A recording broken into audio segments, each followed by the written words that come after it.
Hello and welcome to BAM episode 18. I'm Stu, your host, and I'm joined from the other side of the Atlantic by Carly. Hello! It's the gang that keeps on giving. And we have a special guest this time around. So special. So special. So we have a very special guest, Mr. Mark Robbins. Hello. So, Woo! Clap myself. there you go. So Mark is the video game music champion behind classic video game music. That's me. So yeah. So what's your credentials when it comes to comic books, Mark? The leading question, I know. They're books for children, aren't they? I was waiting for him to bring it up. That's true. They're children's books. They've got pictures. More pictures than words. So you're not a massive comic book reader, it's to be fair. Well, I have kind of bullied you into reading certain ones. Well, no, that's not true, because there is one comic book that I have subscribed to for, I don't know, numerous years.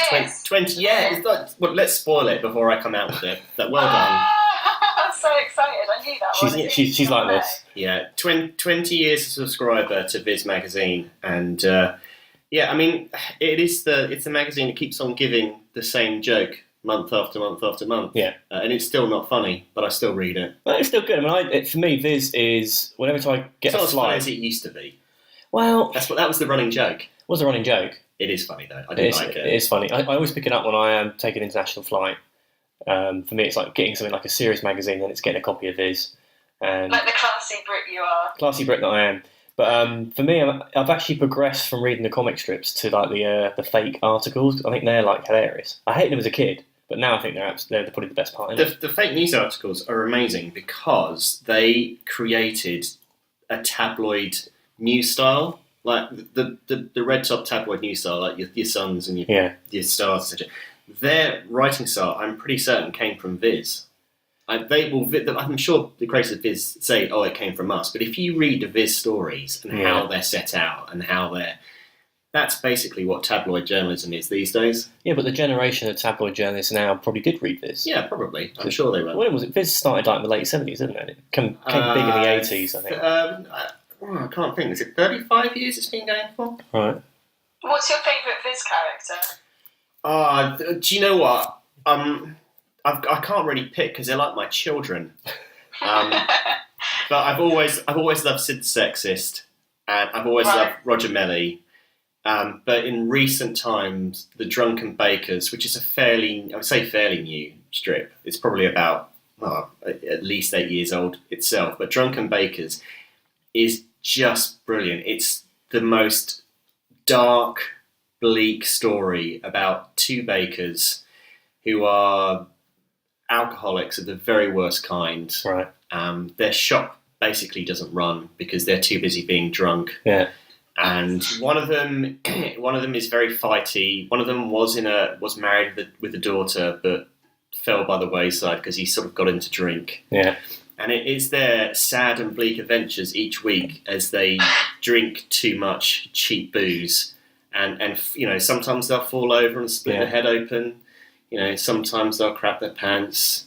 Sometimes but it's not played for laughs, so it's really dark. Oh, it's so dark. Yeah, real dark. It's really bleak. Yeah. It's like someone took the worst thing that could ever happen to someone and then tried to make it funny. Yeah. And it is funny, but it's sad at the same time. Yeah, it's the best bit. I love it. But don't you think that Viz really caters to the British sense of humour, the sort of darker side of humour that maybe you don't get in other countries quite so much?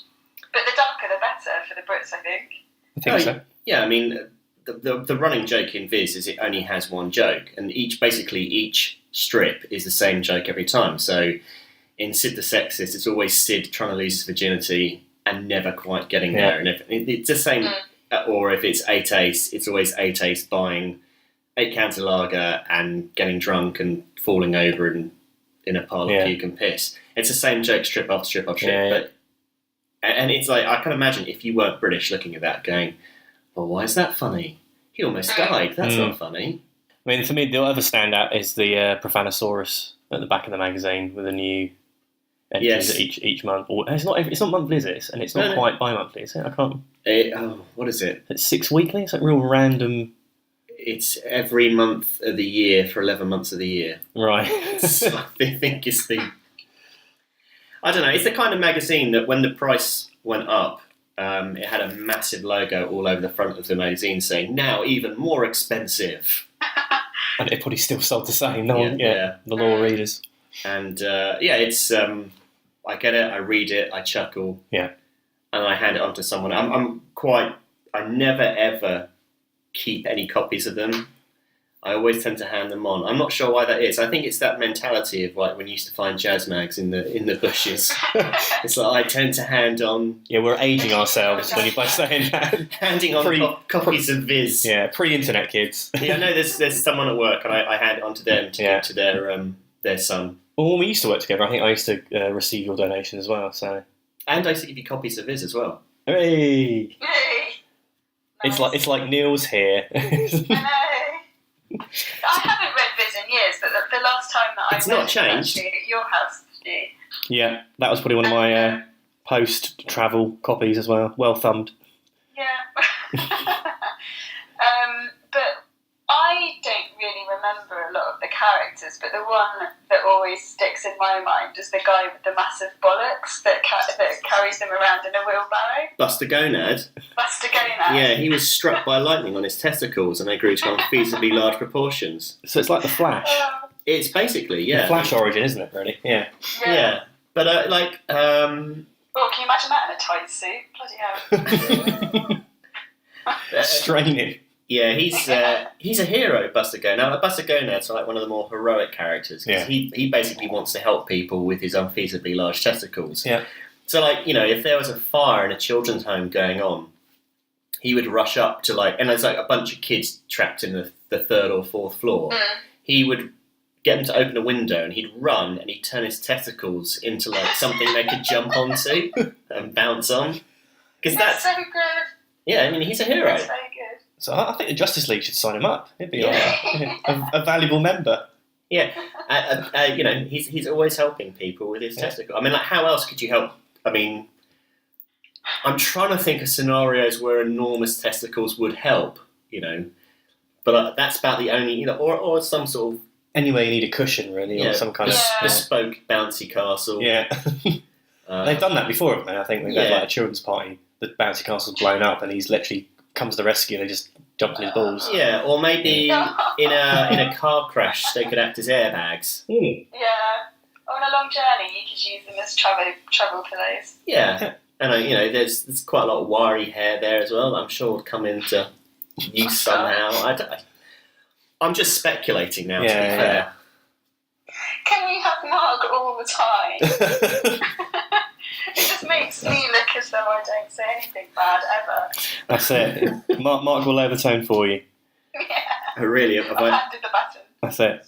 So the other reason we've got Mark here is because whilst he might not be reading vast amounts of comic books other than Viz, he has been playing catch up with the Marvel movies. Leads us to the latest instalment, Doctor Strange. Yes. Which we both went to see. Yes. At the cinema house. Yes. Together. Sat next to each other. Date night. So this is the 14th Marvel Cinematic Universe movie, but you are a couple behind because you haven't seen Ant-Man. I haven't seen Ant-Man and I haven't seen Civil War. Yeah.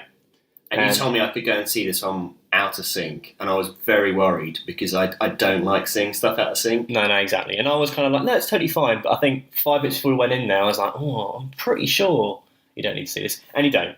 I think that's the first thing is you can. It is standalone. There are kind of like some very sort of hidden Easter eggs. But we will come to that in a minute because basically Carly hasn't seen it. So what we're going to have to do is we're going to have to use the power of editing magic. And we're going to go off shortly to talk about Doctor Strange in our mini review. And then using Doctor Strange's time powers, you see what I'm doing? I'm linking it back to the movie. We can wind back time and bring Carly back in and then finish the rest of the show by talking about non-movie related stuff. You totally blown my mind with that. I know. Yeah. So we're going to say goodbye to Carly briefly. Bye. Bye.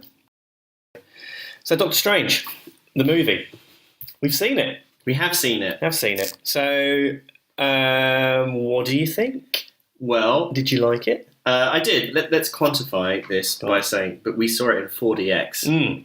And Glad you brought that up. 4DX makes all movies better. So I don't know if that's something that's a term in the US. So for those who don't know, this is seeing a movie in 3D, but with added whiz bangs. So you're sat in a bank of 4 seats. Yeah, so the seats move, they rumble, they blow air at you, they spray water at you. Strobe lights. There are wind turbines in a cinema to debreeze, and there's also scents as well.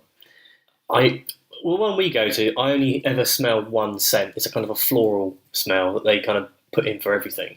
Yeah, they're all kind of fairly similar, but I mean, they can all act together. So, for example, there is a scene in the film where Doctor Strange runs outside and runs across a courtyard and then goes into a building on the other side of the courtyard, but it's raining. So the moment he steps out of the building, water sprays down, but the wind turbines act in such a way that the water falls straight down on you, so it feels like you're actually in the rain. Yeah. And as soon as he steps back in, the water stops. I've forgotten that bit, but no, yeah. It's amazing. It rains in the cinema. Yeah. So everything is better in 4DX. But it was fun. I enjoyed it. Yeah. It was, like you said, it was standalone, and I mean, I didn't really know Doctor Strange very much, other than he looked like an 80s TV magician. It's kind of the Great Soprendo level. It's a bit of a British reference. Isn't it? Yeah. I don't think it was the US equivalent. I mean, who was the big magicians back in the 80s? That's going to be... It will... David Copperfield. Yeah. Is that his name? David Copperfield, right? Or is that a Charles Dickens novel? It's both. It's both. Yeah. Or, I don't know, the dudes that kept the tiger. Siegfried and Roy. Siegfried and Roy, yeah. I mean, I thought he was like that's all I knew he was. But I think, like a lot of superhero movies where it's the first one of a series, half the film is taken up by origin stuff. And it's always hard to have a movie that has all the origin stuff and a villain that has enough time to really make a decent length. No, I totally agree. I think you've pinpointed what I feel was... I mean, I really thought it was good fun, but I think the weakest part was it was very formulaic, and I'm kind of concerned that Marvel are going to fall into a trap for the next Origin movie, which I think is going to be Captain Marvel, which is a few years away. But for me, it was very much a retread of the first movie, Iron Man. So you had that kind of... someone who's a bit of a dick, something happens, becomes a superhero reluctantly, and then something else happens and they go full throttle to become redeemed. And I kind of felt it was very cookie cutter. Done very well, but I just think they could break away from the formula a little bit, which they did. Skipping ahead, I will say they did break away with the final battle, the kind of the final act versus the big bad. I thought they did something really clever with that, where it wasn't another big CGI fest punch up. It was a bit more, I wouldn't say intellectual, but it was a bit more clever. Yeah, I think that's fair. I mean, it was. Like all stories with a smoking gun at the end, they very heavily showed it off in the second reel. Like you didn't necessarily know it was coming, but it was very heavily signposted. Like, you talk about the whole time. Yeah, travel thing. The whole the kind of time loop stuff. It was pretty heavily shoehorned in. But you do say about the effects. I thought visually the effects were pretty astounding. Yeah. Like some of the effects in that film are stuff that I haven't seen before. I thought. No, absolutely. I think the fights with the kind of in the Escher landscapes where they just turn New York inside out. I think I think it's definitely a film if you haven't seen it yet, or even if you have seen it and haven't seen it in 3D, go and see it in 3D. I think it's one of those rare movies where genuinely those sequences have to be seen in 3D because it blows your mind. And also, if you can go and see it in 4DX, you get moving chair and water and air and stuff. So I think that really, those scenes were just like incredible. I felt really tripped out. Yeah, I definitely from a visual spectacle, it was one of the best ones I've seen in a long time. That was pretty impressive. But it was fun and Cumberbatch was pretty good. I mean, it wasn't the most convincing American accent, I thought, but no, I was kind of before the first trailers came out, there was like, is he going to, put on an American accent? Is he going to have his, an English accent? I was kind of hoping he'd probably stick it to the English accent because it just, obviously it's natural for him. But I don't know. I'd be kind of curious to see what an American would think of the accent, whether it actually is just someone putting on an accent, whether it sounds like he's from New York or whatever, which is where he's supposed to be. Yeah, I guess we're so used to hearing him with his English accent that it felt a little bit odd. Yeah. But he was very affable and seemed quite comfortable in the role. I mean, it's a bit different to some of the stuff he's done before. It's a bit more high fantasy. And sometimes when you get like quite a talented actor go back to do stuff like that, they sometimes have a bit of air of, I'm here for the paycheck about it. I thought he threw himself into it. I thought he looked like he was having fun with it. And yeah, definitely. And I think I've seen some criticisms about some of the humour, saying the jokes fell flat because he just didn't have the comic delivery that someone like Downey Jr. did, which I think is a bit harsh. I mean, I thought some of the gags were quite funny. Yeah. So most of the gags are very visual as well. There were some good visual gags. Like the scene in the library where Wong is the master of the library and no one can get books out, and there's a nice little visual gag where you've got Strange like using portals to nick stuff. And there's the Beyonce gag I thought was quite funny. Yeah, it was. It wasn't laugh out loud. It wasn't as funny as some of the Downey Jr. stuff. But, but Downey Jr.'s just got that kind of delivery. I don't think that's what he's good at. Yeah, yeah. But I didn't get the impression, like quite often you get big actors quite often playing like supervillain roles, and you feel like they're there because they're the name, and it doesn't really feel right. They are doing the whole paycheck thing, aren't they? Yeah. Just kind of cashing it. Well, speaking of which, it takes us to Mads Mikkelsen as Caecilius, I think is how you say it. I'm a big fan of Mads Mikkelsen. I think he was great in Casino Royale. Hannibal, he's great. I'm not a fan of the series as such, but I think he's brilliant. What he had in this, I thought was quite good, but it's very much like another 2D paper-thin Marvel cinema villain, where it's just they want something and they're going to get it, but you don't really have a sense of who they are. Again, I think that's a problem of it being an origin movie, and there's just no time for the villains to really do much other than that. There's no time for them to have any depth of character or interesting subplots. Yeah. I know everyone says Iron Man 2 is not a great movie, but it was bad. It was a retread of the first one. But I quite enjoyed the Mickey Rourke character. Yeah. I felt like I knew him a lot better, and I liked him in it because he had more time, because he didn't have to. He went straight into it, and I kind of like it where you get the supervillain origin. Yeah. You have time to put that in. And they're usually most interesting. I think we've covered it before on the show, where I've kind of said that Marvel Netflix seems to have had more luck with the villains. Like, for me, the pinnacle is Wilson Fisk, the Kingpin from Daredevil, where it's just like an amazing character. And I think that's because they've had episodes to develop it. And I think with the movie, you're given 90 minutes to 2 hours to kind of do everything. So it's a bit difficult to kind of get that.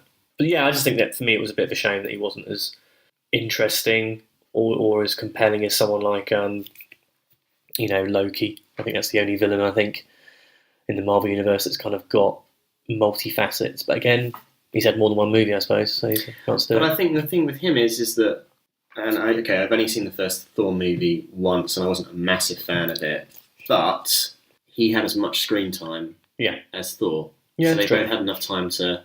Whereas in this, in Strange, the main villain had very little screen time. That's true. Because he had other characters. Yeah. Speaking of which, so I thought Tilda Swinton as the ancient one was brilliant. I thought she was amazing. Yeah, she was very good. Yeah. And again, what you said about Benedict enjoying it, I got the impression she was really enjoying her part in it as well, not just phoning it in. Yeah, no, totally. It makes a big difference. Yeah. Quite often, the stars will do the interview circuits and so on and so forth. And I think I didn't actually see a lot of that stuff, so I didn't see what they're like. But I'm pretty sure I did see Tilda Swinton on some stuff, and she genuinely seemed like it was a laugh to do. Yeah. Well, she's known for doing more arty movies, isn't she? Like art house flicks. So I guess it must have been something change of pace. Yeah, something to show the kids. Yeah, and she had a pretty severe haircut for it as well. Can't get much severe. Do you reckon that was like proper shaven headed, or do you reckon that was like some kind of Hollywood magic? Well, I reckon she's method. I reckon she did that. I reckon she got the clippers out for it. Fair play, Tilda. I think so. Really like Benedict Wong as Wong. I thought that was good, a nice little foil for him, and also from the comics, because you probably don't know this. In the comics, he's more of like he started off as like a manservant for Strange, and then over the years he's become more of like an equal fighting companion. And what they've done with the movie is they've kind of leveled him up to another level where he's almost on a par with Strange. And I think perhaps in this movie he's probably more able than Strange is, more talented, so it's kind of nice to see a bit more equality there. And I mentioned about the gags. I thought some of the humour between them was quite fun. I don't know if I'd want to particularly rush out and see a second Strange movie. That was going to be my next question for you. But I would like to see those characters incorporated in other Marvel films. Well, it's funny you should say that, Mark. Well, so we obviously stayed to the bitter end, so we've seen both of the end credit sequences. The first of which kind of gives you your wish that you will see him in another movie. It looks like we'll next see Strange in Thor next year, because it wasn't really like an end credit scene as such. I think they just took a bit of footage from the third Thor movie next year, which has him, Strange, riffing off against Chris Hemsworth as Thor. Yeah. Which again, if you've seen it, it's fun. If you haven't seen it, it's fan service. It's fan service, but it kind of gives a nice little taste of how he's going to interact with some of the other characters. And the final scene was someone we haven't mentioned, Chitwell Ejiofor as Mordo. For me, he was a very interesting character, and going in with like the kind of comic book knowledge, he is like Strange's mortal foe. And I think from his first appearance onwards, he's always been the bad guy. So it's kind of nice to see him as a. Of course, you wouldn't. See, I wouldn't know that, so I just assumed that he was a good guy. Yeah, and I think that was for me. I was like, that's good, because like for the entirety of the movie, he is a good guy, and I think the final scene you see him take that turn towards the dark side, and I think you kind of see why, although it felt to me a bit rushed, because it was literally the end of the movie, and he's pissed off at something that happened, and he's like, I didn't. It's a bit of an about face where. To me, it seems strange because I don't know the mythology, and for all I would know, he's just a character they just threw in, to give some context to Strange learning about stuff. So it seemed a little odd to me, but if you read the comics, I guess it would again some fan service. True. They had the character of Christine Palmer, played by Rachel McAdams, as the kind of ex-girlfriend. And for me, she felt a bit superfluous. I mean, if she wasn't in it, there'd have only been one woman in the entire cast with a talking part, But her role to me just seems unnecessary. And again, I like her as an actress, and I think I would like to see more of her. But she just seemed a bit. I see what you're saying. Yeah, and it was kind of they sort of shoehorned a romantic bit in it, and it was kind of a bit. So I'm coming too much. I think she was pretty pointless in the movie, but then if she wasn't in it, it would have been just a sausage fest. To be honest, I totally forgot about her. Exactly, and I kind of remember thinking about her now. So yeah, I guess maybe she's going to be something more substantial in like future movies, because I imagine all these people are signed up for multiple appearances. How do you keep track of your schedule? I read an interview recently with Tom Holland, who's the new Spider-Man, and they were interviewing him saying about, all right, you've got Spider-Man coming out very soon. Are you going to be in Avengers? And he's kind of said, like, I don't know. All I know is I've signed up for 3 movies and 3 appearances, so 6 things in total. And he said, look, they're very accommodating when it comes to schedules. So, if he's shooting another movie which isn't Marvel related, and they want him to appear in like Thor or the next Avengers, then they'll work around that production, which is quite cool. So I guess that's how they do it. Wow, can you imagine being the person with the Excel spreadsheet of all the characters and all the filming dates? Well, that's it. You've got the first Avengers Infinity War movie coming out in a couple of years. I think they're going to start production in the new year, and that's going to be a fucking nightmare, because you're going to have every single character we've seen so far is somehow going to be in that, in some capacity. That is going to be a nightmare. But I think some of this stuff, I think the last couple of movies they've done, I reckon they've already filmed bits for that, because the script's been ready. I reckon they'll go, look, if we're filming Thor, we need to do a scene for the next Avengers, we'll do that now. Because I just think, when they're there, in makeup, ready to go. So you're making a movie piecemeal over a period of about 3-4 years. Yeah. I'm assuming that. Well, what if you need to do reshoots? Because all films need to do reshoots. They do. Somehow they do it. I think... do you know why? actors have too much time on their hands. That's what it is. That's it. Easy life. Yeah. Easy life. So, you've already answered my question about would you want to see a sequel, and you're kind of more likely you want to see him in other movies first. Would I want to see a sequel? As a non-massive comic book fan, who just enjoys the Marvel superhero movies for what they are, I enjoy Doctor Strange, but I don't have enough connection to him as a character to want to rush out and see a sequel. So do you think that's a fault of this movie? Do you think that hasn't delivered enough for you? No, I just don't think Doctor Strange is interesting enough. Okay. He does strike me as B-grade superhero. If you're a fan of him, cool. But I think for the general population, I don't think he's necessarily interesting enough. Sure. But he is someone who I would like to see again against some of the more A-grade superhero. I mean, everyone has their own favourite superhero. So if Doctor Strange is your favourite superhero, apologies, I'm not saying he's a bad one. I'm saying he was great. Yeah. I don't know how they would make it interesting enough to make a sequel. But then, I thought the first Thor movie wasn't very good at all. I didn't particularly want to see a second one. And then I thought the second one was probably one of the best. So it's a controversial opinion. I really thought Thor: The Dark World was good fun, but I enjoyed it. It's funny, you read polls and opinion pieces, and everyone goes, "Oh yeah, Thor: The Dark World was terrible," and I'm like, "What? Was it? Was it terrible? It was quite fun." Well, I think because a lot of it was set in London. Do you think a lot of people just didn't like that? It's nice seeing stuff you know. Yeah. No, I remember it was being one of the funniest I think movies because the first one was so bad. I'm sorry, I thought the first one was awful. Really? I thought that it was a real surprise that it was actually so entertainingly watchable for me. Right. The second one, you mean? Yeah. No, I guess. I mean, I think you mentioned about how he's probably not everyone's favourite superhero. And as a comic reader, I never really read much Doctor Strange. I wouldn't, when I was buying lots of stuff when I was a kid, I picked up some Doctor Strange stuff, but only if it was like a crossover with a major hero or part of a big storyline.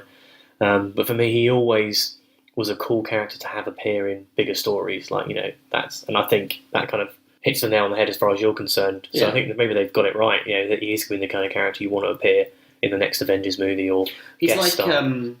Samuel L. Jackson character. Nick Fury. Yeah. You couldn't have a Nick Fury movie.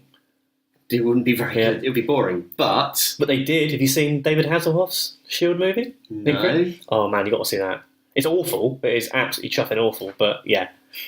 Right. Okay. So yeah, that's one to look out for. But he's a great character. Yeah.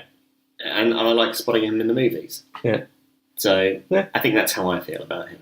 Cool. If it's in 4DX, I'll go and see it. Boom. There you go. So I'm going to give it 4 out of 5, I think. I really enjoyed it. I just felt it's a bit formulaic, but again, I've seen it in 4DX. It's definitely... Do you know what? If you're going to see it in 4DX, I'll give it 5 out of 5 for the experience. Wow. I give it 4 out of 5 for 4DX. Okay. I don't know what I would have felt had I not seen it in 4DX, but I think a 4 out of 5. It was fun. Yeah. Cinemar's expensive to go to, so you want to come out of a film after 2 hours or whatever and go, I really enjoyed that. Exactly. That's all you can ask. Exactly. Well, I think we did that. So there you go. Let's get Carly back in the room by using our Doctor Strange time power plot device thing to link this shit together. Woo. Welcome back, Carly.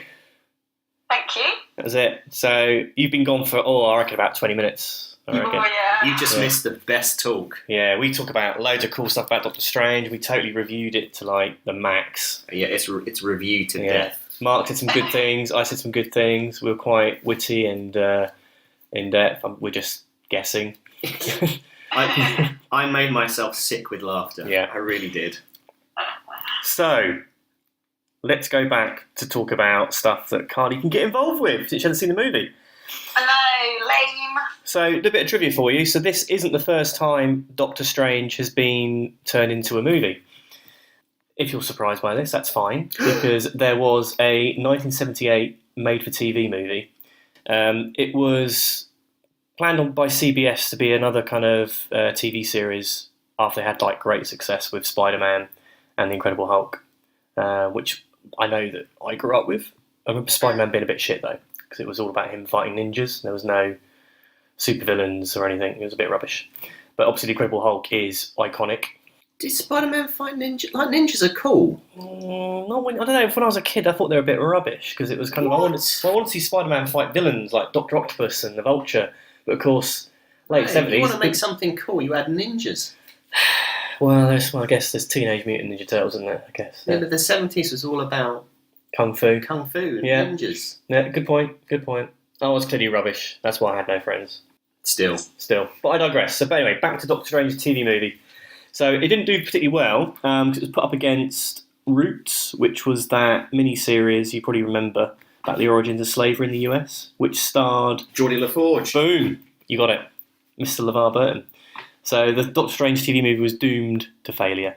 I've seen bits of it. It's a bit cheesy and a bit hokey, and it's not really in keeping with the comics. But again, it's low budget. By bizarre coincidence, it's just come out on DVD. What are the odds? Wow, who starred in it? A guy called Peter Hooton. Peter Hooton? Yeah, who's he? Exactly. He's kind of he's a bit of a bit movie career. The only thing I could see that he's been in, though. It's a good name. The only thing I could see that he'd been in was something called. Heard of him. Go on. He was a guy who originally created Hooters. I like it. Let's go for it. Yeah. That's definitely him. It's a fact. It's a fact. No, it's true. It's absolutely true. Possibly. No. Don't trick us. That's it. Well, I don't know. If it's not. I have looked. It's not true. It might be. It's definitely not. Okay. So no, he's a bit movie actor, and the only thing I could see that he'd been in that got my attention was something called The Inglourious Bastards, and I was like, oh, but it's not. It's not like it. I thought it was the original version that Tarantino remade, but apparently it's just in title only. Basically, poor old Peter Hooton's only famous for being Doctor Strange, and he's not even famous for that. And he's definitely not famous for Hooters. Definitely not famous for Hooters. Well, that's a pity. He could have made a fortune if he was. Could have done. I've picked out a few titles if you like the movie, or even if you're kind of curious to read more about Doctor Strange. There are a couple of graphic novels you can pick up at your local comic book store, or digitally through Comixology, who we're still not sponsored by, Comixology. You know what to do. One day. So I want to go pick out the first one. I want to go back to the originals, and that's Marvel Masterworks Volume 1 by Stan Lee and Steve Ditko. This is where it all began, and it collects his first appearances from Strange Tales magazine, where he shared billing with bloody Nick Fury, Agent of S.H.I.E.L.D.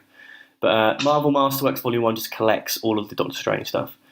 I'm a massive Steve Ditko fan, and if you've seen the movie, the really trippy stuff, the kind of multi-dimensional stuff, that is pure Ditko stuff. So I recommend you go back. I mean, they are dated, they are hokey. This is like Stanley, it's most verbose, but it's kind of funny, kind of cool. Another one I want to pick out is the Triumph and Torment graphic novel from the 80s by Roger Stern and Mike Mignola, who you may remember is the guy who created Hellboy. So this is a really good standalone story of Doctor Strange teaming up reluctantly with Doctor Doom to go to hell to rescue Doctor Doom's mother's soul. But it's all very dark and gothic, which is what you expect from Mike Mignola. So I recommend that one. And then we're going to go up towards another recent miniseries called The Oath by Brian K. Vaughan, who's the guy behind mega popular Saga series. And also this features artwork from Marcus Martin, who recently did some stuff for Daredevil. So basically The Oath kind of starts off with Doctor Strange being rushed into hospital, unconscious, and he's basically been the victim of an assassination attempt, using his astral form to try and work out who shot him. And there's another sort of big subplot about him discovering a mystical cure for cancer and the ethics involved in whether he should provide that to the world, particularly as Wong, his servant, has terminal cancer. So no, it's a good little mini-series, so I recommend picking that one up.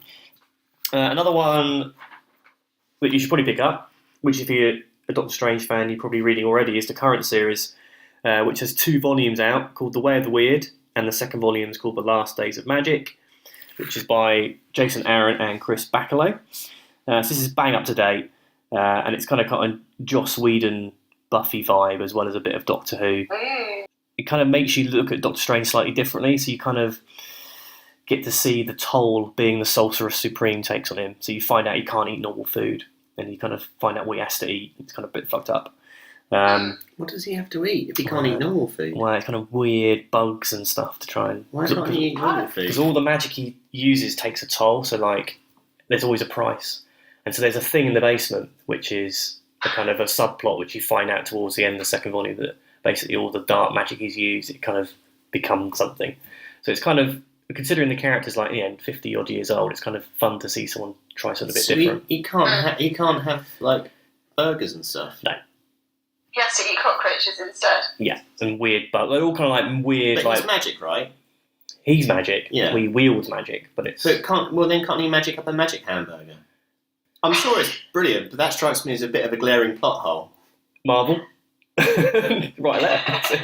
Yeah, like he's magic. Yeah. Magic up. Like if I was magic and I couldn't eat normal food, I would totally magic up magic food. Yeah. Well, he probably does. He probably like. It just seems such a strange thing. I didn't write them. I'm sure it's brilliant. Yeah. For a children's book, I'm sure it's brilliant. Oh, but... harsh. I will say that the artwork's fantastic. Like Chris Backlow was made to do Doctor Strange. It's one of those things that I was kind of surprised he hasn't done it already. So yeah, really recommend that. So I've got a fun section for us. Fun section. We still need jingles. I'm going to call this Stranger Things. I like it. Just so I can use a hashtag. So I'm going to give you 4 Doctor Strange related anecdotes or possible storylines, and you've got to work out which one is like the red herring. So, which is the odd one out? Which is the odd one out? Right, got it. So it's 4. I'm going to hit you with 4. So the first one, he's worn an eye patch. Okay, that's the first one. Number 2, he was originally going to be called Mr. Strange. And number 3, he once wore a blue body stocking as a superhero costume. All in one, face and everything. Or number 4, he was an undead soldier supreme. So you've got, used to wear an eye patch, was originally going to be called Mr. Strange, or a blue body stocking superhero outfit, or was an undead soldier supreme. So which one of those do you think? So one of those isn't real. Yeah. Which one? We'll go start with Kylie. Which one do you think sounds the most stranger than strange thing? Well, I know that the all-in-one body stocking, including face, sounds ridiculous, but it also sounds fairly plausible. So I would say the 4th one is the red herring. Oh. What, the undead soldier supreme? Oh, undead soldier supreme. Mark?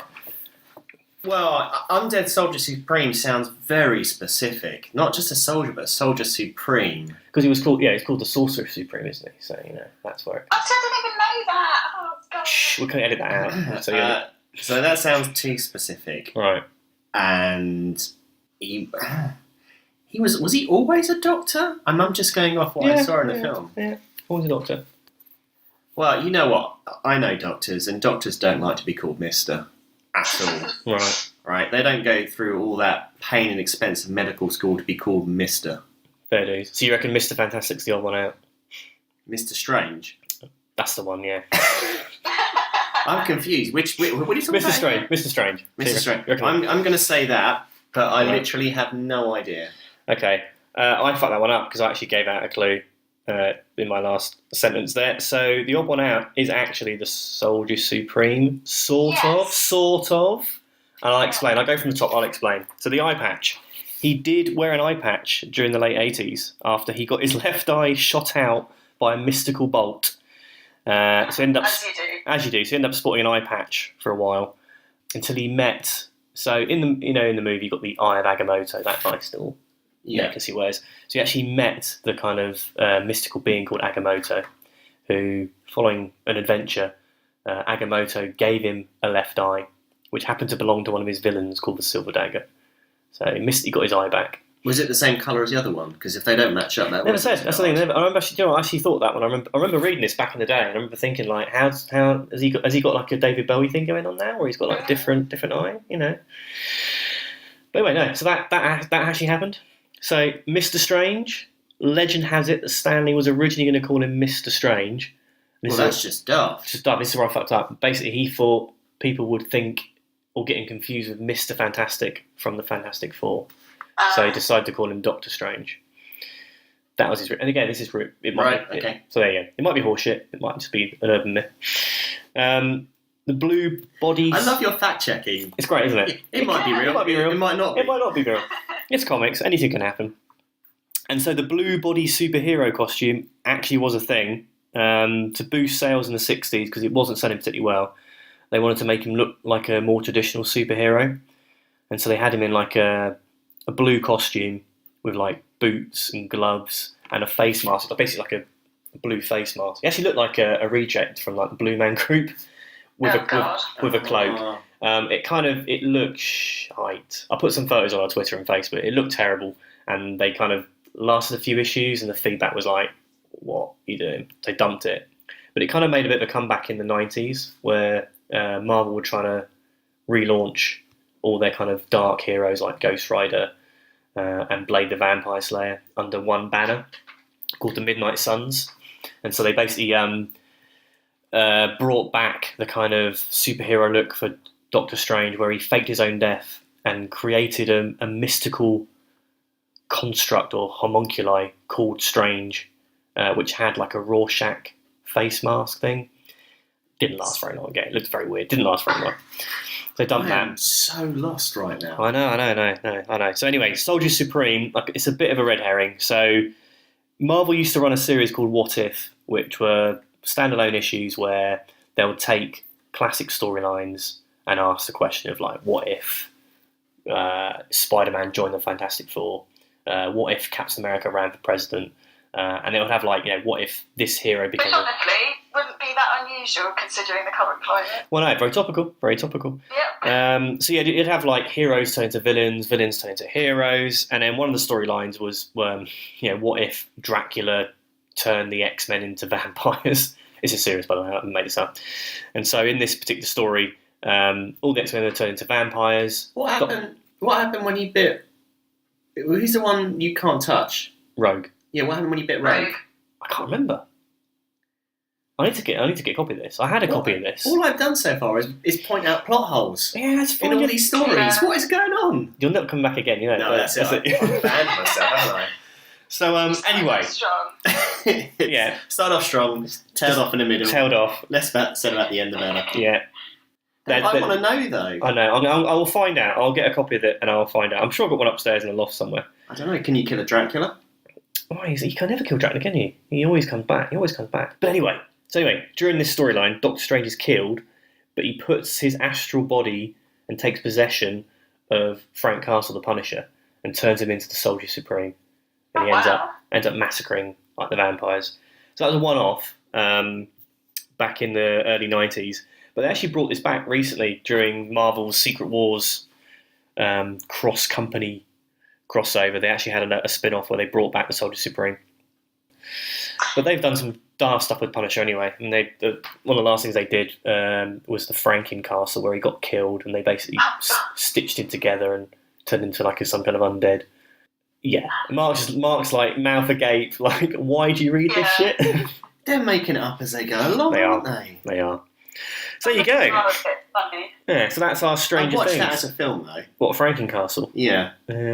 I think Neil's read that. I'm pretty sure Neil's read that. But He's a they massive could not loads of famous Franks could do it. Like Frank Spencer. That'd be good. Like, can you use Frankie Goes to Hollywood? Yeah. Frank Bruno, the boxer. Oh, yeah. You could have a whole team of them. Whole team of Frankenstein. Yeah. Frank Butcher. Yeah, the fictional character from EastEnders, which we just lost our American audience on that one. I'd totally watch that. Do you know what? I'd even read one of those illustrated book things. Of that as well. Yeah, comic books. Yeah, comic books. Yes. I would tell you what. Yeah, I'd be all over that. Frank Spencer as a monster. So, going back to comics, Michael Crawford did play a Superman. Condor Man. Yes. Do you know why I know that? Do you know Condor Man, Carly? No. What is this? It was what is it? Early 80s or late 70s? It was an 80s super. It was a Disney movie. It was a Disney movie in the 80s. So Condor Man was played by what's his name again? Michael Crawford. And as far as I could tell, his only ability was he had a pair of wings he could glide. He couldn't even fly. No, just glide.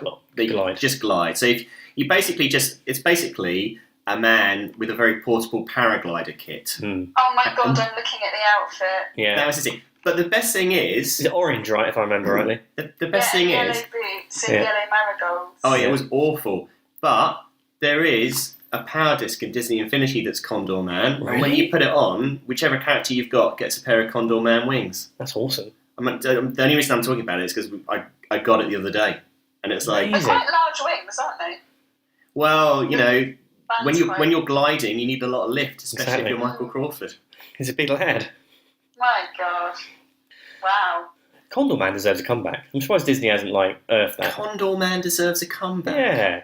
Oh, I loved that as a kid. Is it terrible, though? I haven't seen it recently. There is a really, really easy way to beat Condor Man if you're a supervillain. Like, take him somewhere where it's really flat. Because how's he going to glide? He's going to have no elevation. It's a short-lived superhero career. I can see where you're going with that. You know, move him to Norwich. He'd be screwed. All Milton Keynes. Yeah, anywhere flat. Yeah. Right, okay. So, we've come to the end of another episode of BAM. So, thank you for listening. And as always, you can find us on Facebook and Twitter. So, please follow and like and all that stuff. We're actually doing a regular thing now where each week we're picking out 4 covers of the week. So feel free to come and have a look, comment, criticise, and just give us some feedback. And also, if you want to ask us some questions for a future show, then please drop us a line through our Twitter, and we shall endeavour to include you. A big thanks and shout out go to Hattisurf, who gave us a glowing review on iTunes recently. So we love hearing your feedback. So please give us a rating or review, and it's always appreciated. Just want to say thanks again to Mark for coming on. Thank you. And if you're a regular listener, I can assure you I won't be back. So please don't take my inclusion as any reason to stop listening. It will be the normal brilliant service next week. Don't say next week. We're not that regular. Oh, really? Yeah. Next time. Next time? Yeah. Sorry, we can edit that out, can't we? Exactly. No, I'm sure we'll probably bring Mark back if we're really desperate. Thanks again for listening. Bye. Bye. Thank you. What are you saying thank you for? I don't know. Bye.